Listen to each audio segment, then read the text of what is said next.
guys, so I'm going to talk about achieving a Slipknot-esque drum sound. My two favourite Slipknot drum sounds, the main one is the live mix on Disaster Pieces. I remember buying that DVD when it came out and just being like, this sounds amazing. I don't think I realised at the time it was Colin Richardson, and looking back now, I can kind of hear the samples in that recording. Wasn't really aware of that at the time. I've definitely got, I think, the sample that was used for the snare drum. I think it was one of like a motif, like the SD instrument that you might have sampled back in the day. So that's my favourite Slipknot drum sound. The other one, again, being a huge fan of Colin Richardson, I would say All Hope Is Gone. And on the recording, on the mix you just heard, shout out to Jamie Slaves for playing guitars on that and bass. I did want to try and emulate the mix as closely as possible, but I did want to also bring in a bit more low end and improve upon it. Obviously, quote unquote, I'm not saying I'm doing a better job than he did, but I just wanted to put a bit more low end in it. So with regards to the drum sound, I'm not trying to get it identical, but I think it's in a very similar ballpark, and I'm going to show you and talk about all the various things that went into these sounds. So the drums on that recording are the middle tone Ultimate Heavy drums, and it is literally just a preset called Not Slippin', and that is the sound of the kit. So obviously Psychosocial is a Joey Jordison era recording. He was known for using a 13-inch snare drum. Not 100% certain if that's what he definitely used in the studio for that song. Admittedly, I'm being honest, I haven't done all my research to find the exact kit pieces he used. But generally speaking, he did use his signature model 13-inch snare. I think he was using 13s from quite a long way back. Obviously, he's a smaller guy, so a 13-inch probably just sat better between his legs. But back in the day, live, he used to use like a piccolo snare. In the early days, I saw them at Reading Festival in 2000. So it was before Iowa, still on the first album cycle.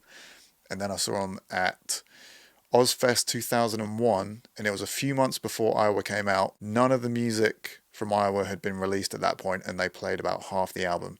And it was insane. I think they opened with People Equal Shit, and obviously no one in the crowd knew any of the songs. That for me was one of the coolest gigs I've ever seen, because it was so heavy, and I was hearing the songs live, front row, seeing it happen in front of me before the album came out. And I remember when the album did come out, I was like, oh, I remember this bit. And 16 or 15-year-old me was just like so stoked when Iowa came out, because it was heavier. There was more like extreme stuff. Like I got into Slipknot because it was how pissed and heavy it was. And when they upped that even more for the second record, as a fan, that is like the best thing ever. So I was super stoked on that. Anyway, so in terms of the snare, for this preset, at no point when I was making these drum sounds in the studio, making this Contact instrument, did I think, oh, I need to make a Slipknot snare drum and a Deftones one, all that kind of stuff. It's only later on down the line that I've kind of tried to make presets that sound like some of those famous tones. So for this one, I'm using the Ludwig 400 series snare, 14-inch by 5, so that is not the same snare drum Joey uses, not the same dimensions, but this is how it sounds.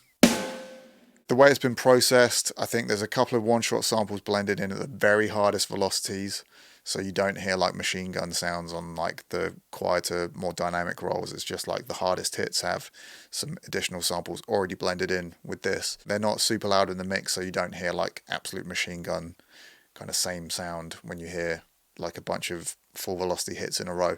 There's usually around 7 different hits at each velocity layer, so you'll never hear the same hit in a row. So this snare sample might have some of those classic samples that people were using blended in the 90s, blended in at the higher velocities. I do have my master bus processing on. I'll show you how that sounds and what that looks like. It's not too heavy-handed.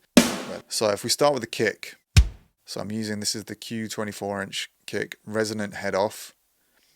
And that's got a really kind of Colin Richardson-esque focus at like 6K, like a lot of that's more like Pantera kind of clickiness on the high end. So that's how the kick sounds. Pretty basic in terms of this stuff. I could probably bring the overheads down and the room mics down a little bit for the kicks. They're not super loud anyway at that level they're at, but you could bring them down lower. This is just kind of how it comes standard in this preset. The only thing that I changed for this mix is I've put the close mic, I made it brighter by 54%. So the preset as it comes standard, I think it's just at the neutral point, because this kit wasn't specifically meant to sound exactly like the drums on Psychosocial, but I think they sound very Slipknot-esque. But to get the mix closer to the Psychosocial mix, it's a very, very bright mix. There's not a lot of low end, so admittedly I did want to add a bit more beef to my version of this, but to get the snare a bit brighter, I put it up to 54%, which is not how it comes as standard in this not slipping preset. Got a lot of the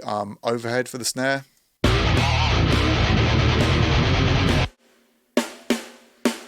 And it can help add a bit more of that kind of pop to the snare when you've got a bit more of the overhead. Although the fader is louder than this one, it's not louder in the mix than the close mics. It's just that the overhead mic is naturally just a lower signal, so I've boosted it up quite a bit. The close mic's still way louder than that one. That one's just brought up. And the room mic.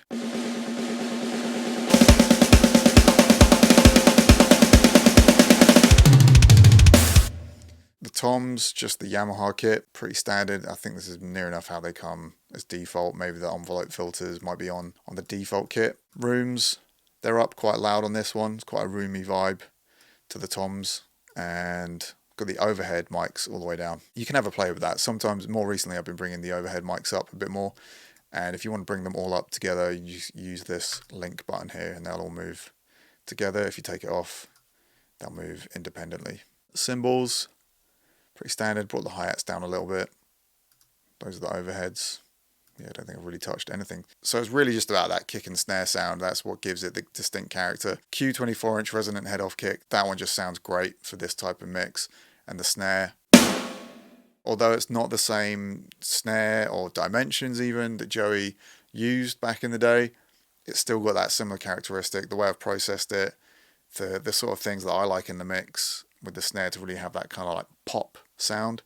By pop, I mean just the way, it's hard to describe it other than just use the word pop, but I think about a lot of Colin Richardson snares that to me have that kind of pop sound. One of my favourite snare sounds is the 1 minute silence record he recorded. I think there's a few different snares throughout the record. Yeah, if you listen to that record, the snare on that, love it for a more cranked, high-tuned kind of sound. So that is what I did to the drums. Pretty much nothing. It's just this not slipping preset. And then in the mix, got this bass set up here using parallax.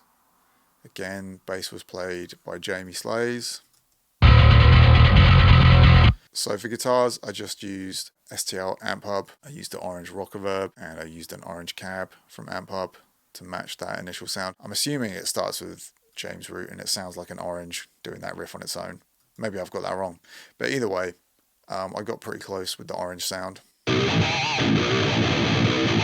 I did quite a lot of heavy-handed EQing on it to try and replicate some of the stuff that was going on that tone. And for the other guitar, I thought I'd check out this STL Amp Hub Serpent amp, which sounds pretty cool, with one of my own impulse responses using cab 1 top left on the SM57 there.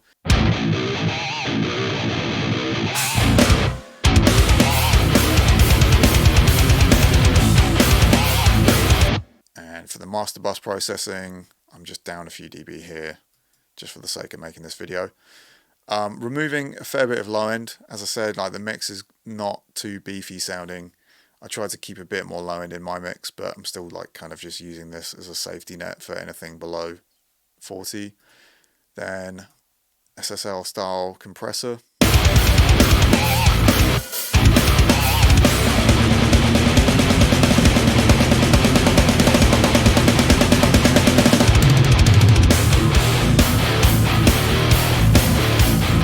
Tape saturation. I always use the Steven Slate tape saturation. Not too heavy-handed with that. And then flatline 2, clipping it.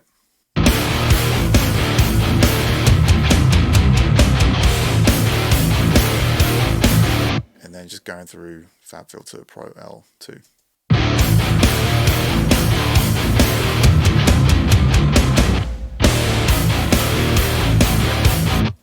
And that is it for that one.